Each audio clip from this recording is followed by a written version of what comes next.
I never thought a single sentence could end a 3-year relationship, but here we are. It was a Friday night at Sullivan's, this pub downtown where Zara and her friends like to hang out. Nothing fancy, just wooden tables, dim lighting, and decent beer on tap. I'd been dating Zara for 3 years. We had our routines, our inside jokes, our plans. Or at least I thought we did. Her friend Chelsea was there, along with and a couple others whose names I barely remembered. They were loud, laughing about something that happened at work.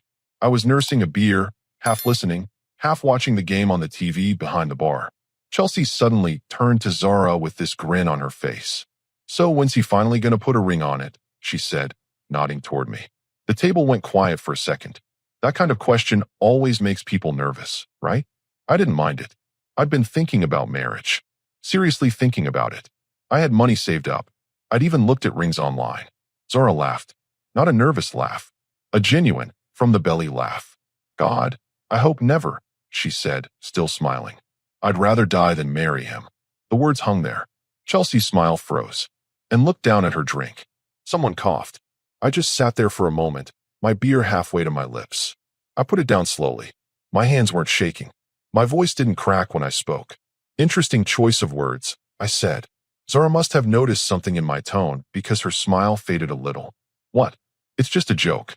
I nodded, took one last sip of my beer, stood up and pulled 2 20s from my wallet, dropped them on the table.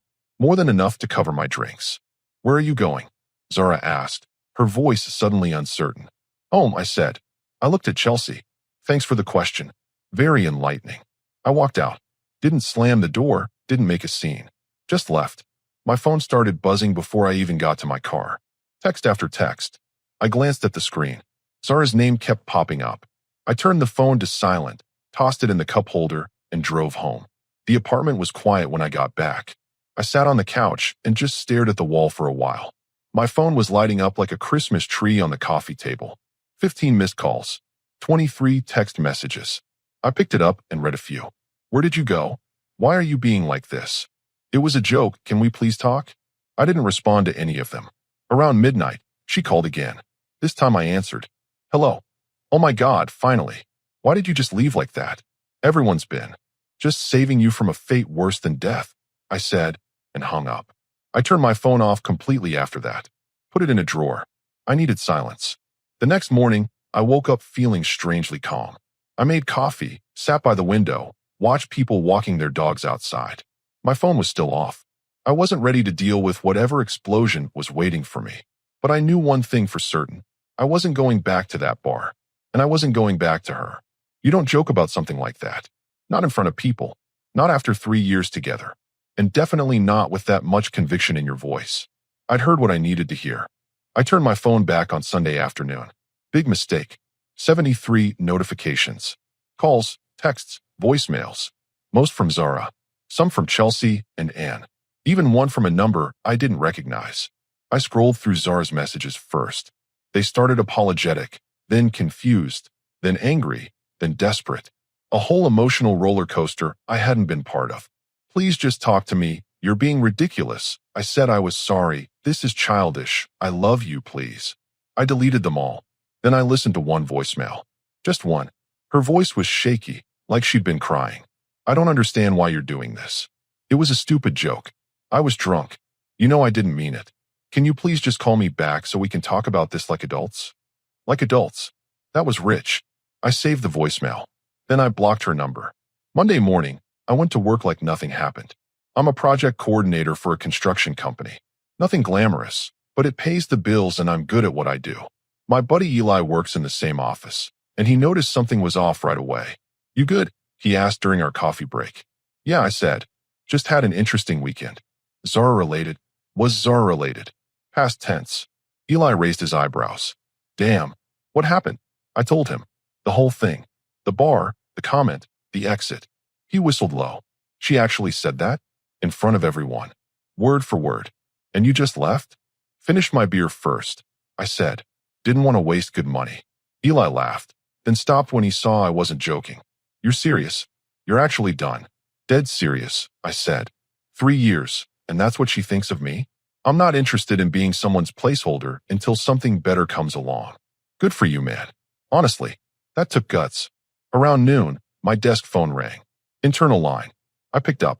This is Pearson. Hey, there's someone here to see you. It was Joy from reception. She sounded uncomfortable. Says it's personal. I knew exactly who it was. Tell her I'm in meetings all day, I said. She's pretty insistent. Joy, I'm asking you as a friend. Please tell her I'm not available. There was a pause. Okay, got it. 5 minutes later, my personal phone buzzed. A text from a number I didn't recognize. This is Anne. Zara is devastated. She made a mistake. Can you please just hear her out? I typed back. She had 3 years to not make that mistake. I'm good. Another text came through immediately. You're really going to throw away 3 years over one comment? She already threw it away. I'm just acknowledging it. I put my phone face down on my desk and got back to work. That evening, I stopped at the grocery store on my way home. Just needed basics: milk, eggs, bread. I was in the cereal aisle when I saw Chelsea coming around the corner with a cart. She saw me at the same time. Her eyes went wide. Hey, she said, awkward. How are you? Fine, I said, grabbing a box of cereal. You? Listen, about Friday night. Not your fault, I interrupted. You asked a normal question. She gave an honest answer. I appreciate the clarity. Chelsea shifted uncomfortably. She's been a mess all weekend. She keeps saying it was just a joke. Then she's got a terrible sense of humor, I said. Have a good night, Chelsea. I walked past her to the checkout line. Didn't look back. When I got home, there was a note taped to my door. Zara's handwriting. Please, I need to explain. I love you. It wasn't what you think. Call me. I crumpled it up and threw it in the trash on my way inside. My apartment felt different now. Lighter somehow. Like I'd been carrying weight I didn't even know was there, and someone had suddenly taken it off my shoulders. I heated up leftover pizza, cracked open a soda, and turned on a movie. My phone buzzed a few more times that night. Different numbers. Her friends trying to reach me on her behalf. I ignored all of them. Because here's the thing they didn't understand. I wasn't angry. I wasn't heartbroken.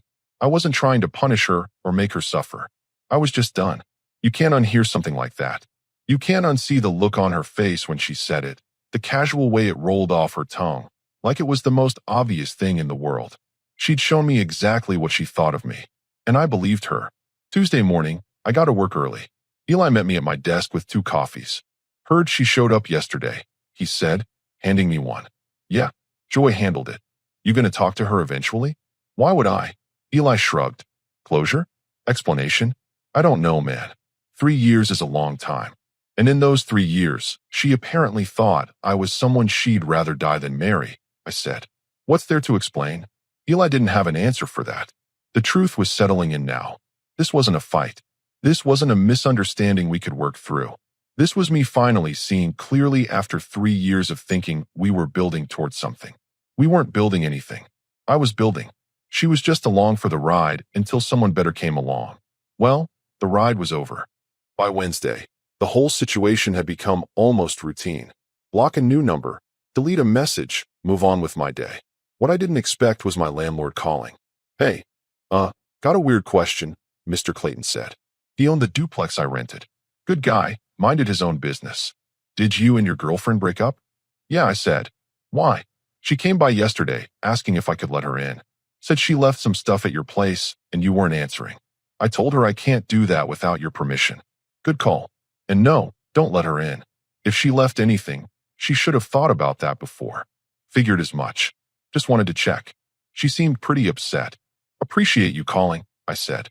After I hung up, I did a mental inventory. Yeah, she had some stuff here. A toothbrush, some clothes, a few books. Nothing I cared about keeping, but I wasn't about to make this easy for her either. She could ask for it like an adult, schedule a time, get her things, and leave. But showing up unannounced and trying to get my landlord involved? That wasn't happening. Thursday at lunch, I was eating a sandwich at my desk when my work email pinged. The sender name made me close my eyes and take a breath. Zara had emailed me. At my work email. Subject line, please read this. I stared at it for a full minute. Then I opened it. I know you blocked my number. I know you don't want to talk to me. But I need you to understand that what I said was wrong and stupid, and I didn't mean it. I was trying to be funny in front of my friends, and it came out horrible. You know me. You know I don't think that about you. We've talked about our future together. Remember when we looked at apartments last year? Remember when we talked about getting a dog? That doesn't sound like someone who doesn't want to marry you. I made a terrible joke at the worst possible time, and I'm so sorry. Can we please just talk? I miss you. I love you. Please. I read it twice. Then I hit reply. Zara, drunk words or sober thoughts. You said what you meant. The fact that you said it as a joke just means you thought it was funny. I heard you loud and clear. Please stop contacting me. Don't email me at work again. Don't show up at my apartment. Don't call my landlord. We're done. Move on. I hit send before I could second-guess myself. Her response came back in under 2 minutes. You're not even going to give me a chance to explain in person? I typed, no. There's nothing to explain. Take care of yourself. Then I blocked her email address and added a filter to send anything from her domain straight to trash. Eli came by my desk around 3. You look stressed. She emailed me at work. Seriously? Yep. Told her to stop. Blocked her email too. Man, she's really not getting the message, is she? She's getting it, I said. She just doesn't like it. That evening, I went to the gym. I'd been meaning to go more regularly anyway, and now seemed like a good time to start. Nothing crazy, just some weights, treadmill, clear my head. I was on the bench press when I saw Ann walk in. She was with someone I didn't know, but when she spotted me, she said something to her friend and walked over. Can we talk? She asked. I sat up, grabbed my water bottle. Not really interested in hearing the defense case, and I'm not here to defend her, she said. I'm here to apologize. That caught me off guard. Chelsea and I talked about it, and continued. What Zara said was messed up. Even if she meant it as a joke, which I'm not sure she did, you don't say that about someone you're with. Especially not in front of people. You handled it better than most guys would have. Appreciate that, I said. For what it's worth, I think you're making the right call, she said. She's been saying stuff like that for a while now. Little comments here and there. We didn't think much of it, but looking back, it was pretty disrespectful. My jaw tightened. What kind of comments? And looked uncomfortable. Just, like she could do better. Or that she was waiting for the right opportunity to come along. We thought she was just venting. Girls talk. But after Friday, I don't know. Maybe she actually meant it. Thanks for telling me, I said.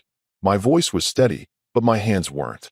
She's going to keep trying, and said, you should know that. She's convinced she can fix this.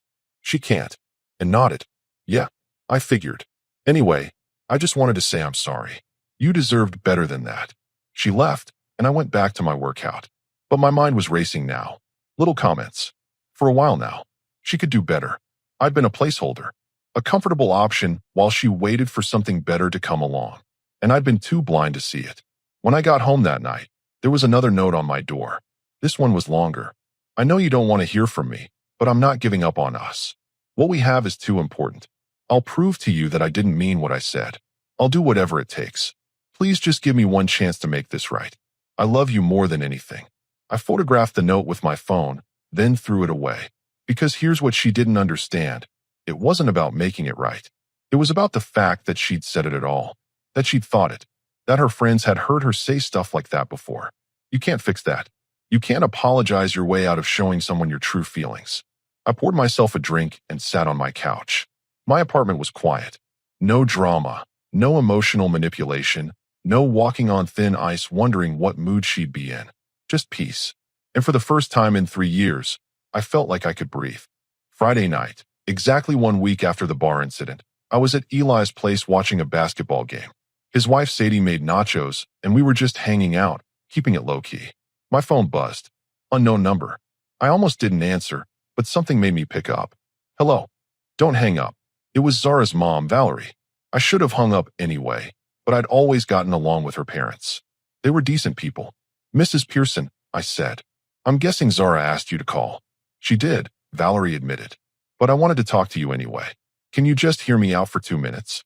I walked into Eli's kitchen for privacy. 2 minutes. Zara told me what happened. What she said at the bar. And I'm not calling to make excuses for her. Then why are you calling? Because I've known you for 3 years, and you've always been good to my daughter. Better than she probably deserved, if I'm being honest.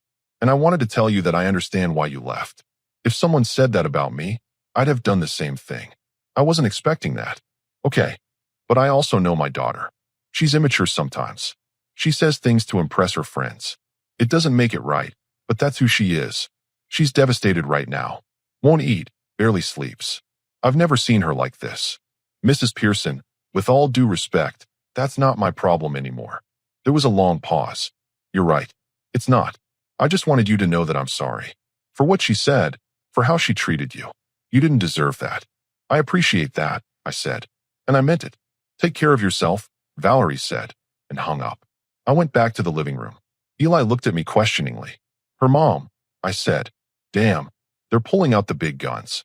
She actually apologized for her daughter, I said. That was weird. Sadie turned from the TV. That's because any parent with sense would be mortified. What kind of person says that about someone they're supposed to love? Exactly, Eli said. You dodged a bullet, man. Sunday afternoon, I was doing laundry when my doorbell rang. I checked the peephole. Chelsea. I opened the door, but didn't invite her in. What's up? I need to tell you something, she said. And Zara's going to kill me for it, but you deserve to know. I'm listening. About 6 months ago, Zara started talking about this guy at her office. Damon, I think his name was. She kept bringing him up. How smart he was. How ambitious. How he reminded her of some actor. We all thought it was harmless, just girl talk. But then she started comparing you to him. My stomach tightened. Comparing how? Like, Damon got promoted, and she'd say you were stuck in the same position. Or Damon drove a newer car. Or Damon dressed better. Little stuff, but constant. And then I told her to stop, that it wasn't cool, but she'd laugh it off. Did she cheat on me with this guy? No, Chelsea said quickly. I don't think so, but I think she was interested. And I think that comment at the bar wasn't about you specifically. It was about her thinking she could do better. That someone like Damon was more her speed. I nodded slowly. Thanks for telling me. I'm sorry, Chelsea said. I should have said something sooner. But we're not really friends anymore. After what happened, I told her she was wrong. She didn't want to hear it. You're a good person, Chelsea. Take care. After she left, I sat on my couch and processed this new information. So there was someone else. Not physically, maybe, but emotionally.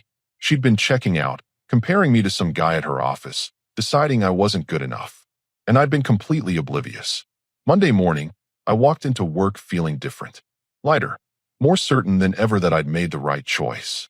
Around 10, my boss called me into his office. James Durham was fair, direct, no nonsense. I liked working for him. Close the door, he said. I did, then sat down. What's up? Got a call this morning from someone claiming to be your girlfriend. Said you two are going through a rough patch and she wanted to know what hours you work, when you take lunch, that kind of thing. My jaw clenched. What did you tell her? Told her I don't discuss employee schedules with anyone, and that if she calls again, I'll consider it harassment. He leaned back in his chair. Want to tell me what's going on? I gave him the brief version. The comment, the breakup, her refusal to accept it. James whistled. That's rough. For what it's worth, you're handling it right.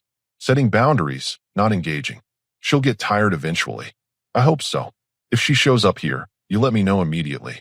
I'm not having drama in my office. Understood. That evening, I went to the gym again. It was becoming a habit, a good one. I was on the treadmill when I saw Zara's car pull into the parking lot. I kept running. Didn't slow down, didn't look at her. She came inside, looked around, spotted me, started walking over. I hit the stop button, grabbed my towel, and went straight to the men's locker room. Stayed there for 10 minutes. When I came out, she was gone. But there was a note tucked under my windshield wiper when I got to my car. Running away won't change what we had. I'm not giving up. You'll see that I mean it when I say I love you. This isn't over. I photographed it and added it to the folder with the other notes, just in case I needed evidence later. When I got home, I called Eli. She's escalating. What happened? I told him about the call to my boss, the gym, the note. Dude, that's stalking, Eli said. You need to document everything. Already am. Good. Keep doing it. And maybe talk to a lawyer, just to know your options. I didn't want it to come to that, but he was right. This wasn't slowing down. It was getting worse. Wednesday night, I was making dinner when someone knocked on my door. Hard, urgent knocking. I checked the peephole. Zara, and she looked upset. I didn't open it. I know you're in there, she called out. Please. I just need 5 minutes. Just talk to me. 5 minutes and I'll leave you alone, I promise. I stayed silent. Please. Her voice cracked. I can't do this anymore. I can't sleep. I can't eat. I can't focus on anything. You're all I think about. Just open the door. I turned away and went back to the kitchen. Turned up the music on my phone to drown her out. She knocked for another few minutes. Then I heard her slide down against the door, crying. I felt nothing. No guilt, no sympathy, no urge to comfort her. She'd made her bed. She could lie in it. After about 20 minutes, I heard her car start and drive away. I finished making dinner, ate in peace, and went to bed early. The next morning, there was no note on my door. No texts from unknown numbers. No calls. Maybe she was finally getting the message. Or maybe this was just the eye of the storm. 2 weeks had passed since that night at the bar, and I'd settled into a new rhythm. Work, gym, home. Simple, predictable, peaceful. The constant barrage of messages and calls had finally slowed down. Maybe she was moving on. Maybe she'd finally accepted it was over. I should have known better. It was a Thursday evening when Eli texted me. Dude, you need to see this. He sent me a screenshot. A social media post from Zara's account. A long, emotional paragraph about how relationships take work, how one mistake shouldn't define everything, how she was fighting for love even when it seemed hopeless. The comments were full of her friends rallying around her, calling her strong and brave. I read it twice, then put my phone down. She was playing the victim now, painting herself as someone fighting against impossible odds, rather than someone who destroyed her own relationship with careless words. Ignore it, Eli texted. She's just looking for attention. He was right. I didn't respond to the post, didn't engage with it at all.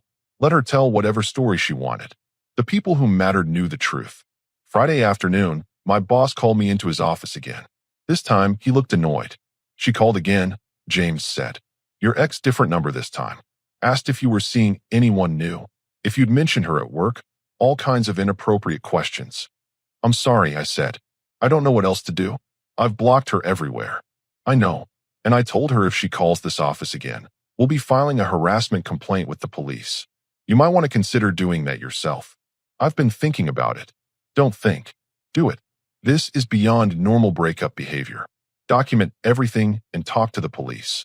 Get ahead of this before it gets worse. I took his advice seriously. That evening, I drove to the police station and filed a report. Showed them all the notes, the screenshots, the timestamps of blocked calls and emails. The officer who took my statement was professional but sympathetic. This is textbook harassment, she said. We'll document it. And if she continues, you can file for a restraining order. Keep doing what you're doing. Don't engage. Don't respond. Document everything. I left the station feeling a strange mix of relief and sadness. 3 years together, and it had come to this. Police reports and restraining orders. Saturday morning, I was cleaning my apartment when I found one of her sweaters tucked behind the couch. Navy blue, cashmere. She'd loved that sweater. Wore it constantly last winter. I bagged it up along with the rest of her stuff I'd collected over the past 2 weeks. A toothbrush, some makeup, a couple of books, a phone charger. Not much, considering how long we'd been together. But then again, she'd never really moved in. Never fully committed. I texted Anne. I have Zara's stuff. Can you pick it up and give it to her? I don't want any more contact. And replied within minutes. Yeah, I can do that. Tomorrow work. Perfect. I'll leave it on my porch. You can grab it whenever. The next day, I put the bag outside at 9 in the morning and texted me at noon saying she'd picked it up. Simple, clean, done. But Zara had other plans. That evening, my phone rang. Another unknown number. Against my better judgment, I answered. Hello. You gave my stuff to Anne. Zara's voice, tight with emotion. You couldn't even hand it to me yourself?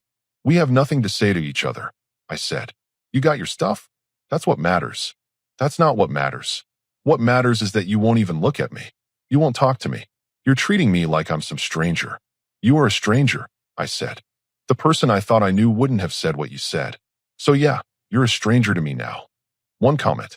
One stupid comment made when I was drunk and trying to be funny, and you're throwing away 3 years.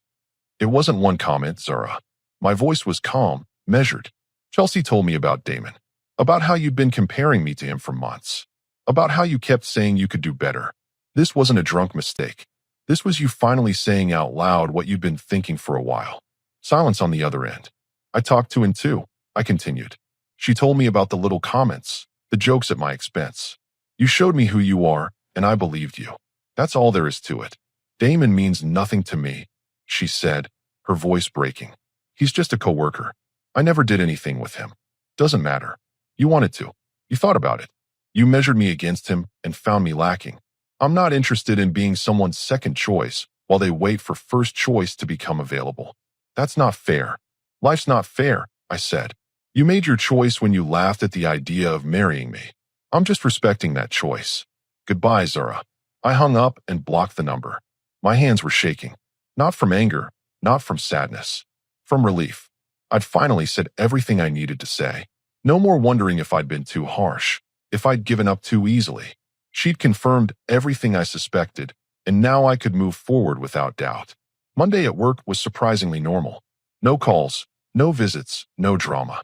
I actually got work done, finished a project ahead of schedule, even had lunch with some coworkers I hadn't hung out with in a while. You seem different, one of them said. Laura, from accounting. More relaxed. Just cleared out some deadweight, I said with a smile. Wednesday evening, I was at the gym again when I ran into Ann. She was leaving as I was arriving. Hey, she said. Got a minute? Sure. We sat on a bench outside and looked uncomfortable, like she was struggling with whether to say something. Just say it, I told her. Zara's not doing well, and said. Like, really not doing well. She called out of work all last week. Won't leave her apartment. Her mom is worried. I'm sorry to hear that, I said. And I meant it. I didn't want her to suffer. I just didn't want to be with her anymore. I know you don't owe her anything, and continued. But I think she finally gets it now. That you're serious. That it's actually over. She asked me to tell you that she's going to stop. No more calls. No more showing up. No more notes.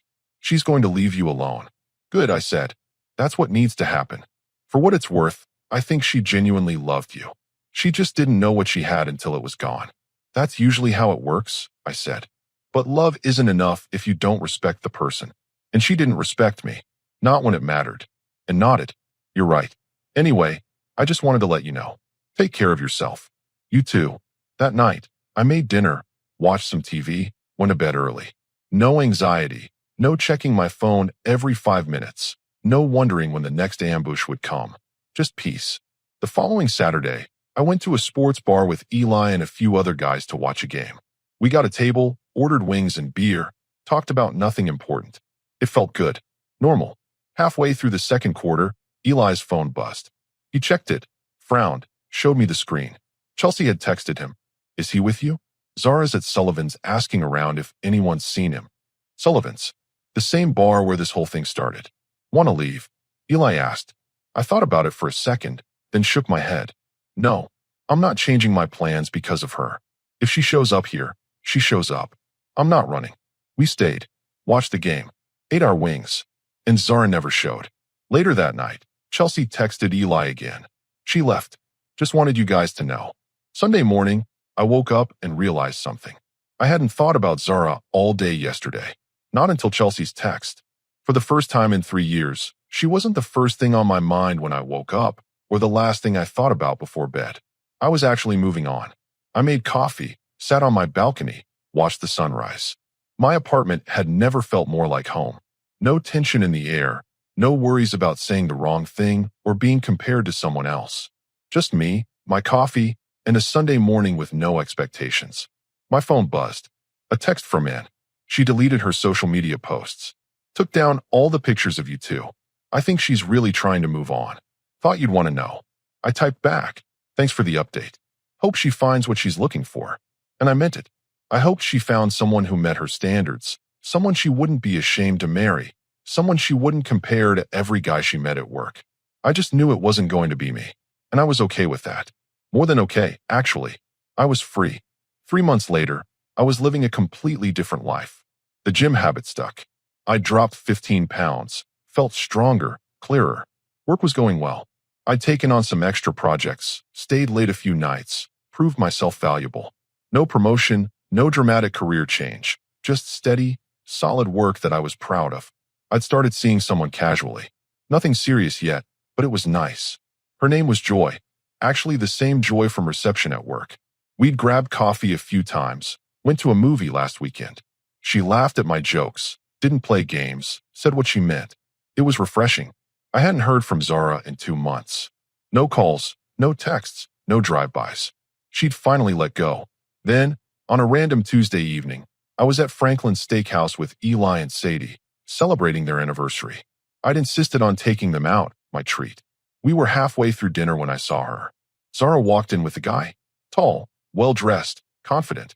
Had to be Damon. She saw me at the same time. Her face went pale.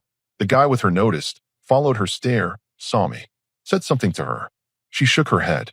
I turned back to my meal like nothing happened. Was that her? Eli asked quietly. Yep. You good? Completely.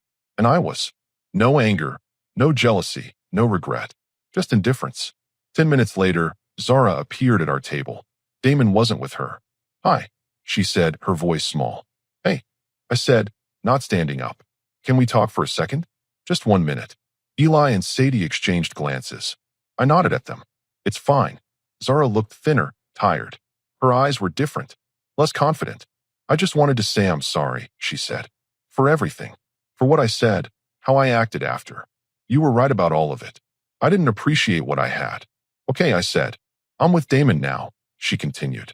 We've been dating for about a month. And it's fine, but it's not what I had with you. He's exactly what I thought I wanted. But now that I have it, I realize I had something better before and I threw it away. I took a sip of water.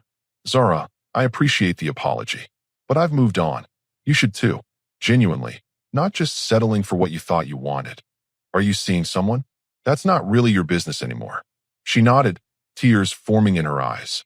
I know. I just needed you to know that you were right. About everything. And I'm sorry. I accept your apology, I said. I hope you figure out what you're looking for. But it's not going to be me. She stood there for another moment, then walked back to her table. Eli whistled low. That took guts for her to come over. Took guts for me to leave that bar 3 months ago, I said. Everything after that was just following through. Sadie raised her glass. To following through. We clinked glasses and finished our dinner. When we left, Zara was still sitting with Damon, but she looked miserable. He was on his phone, barely paying attention to her. I walked out of that restaurant feeling lighter than air. She'd gotten exactly what she thought she wanted, and she hated it.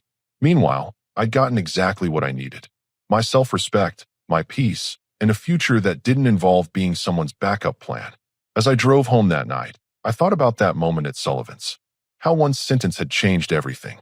How I could have stayed, could have let it slide, could have accepted being treated like I wasn't good enough.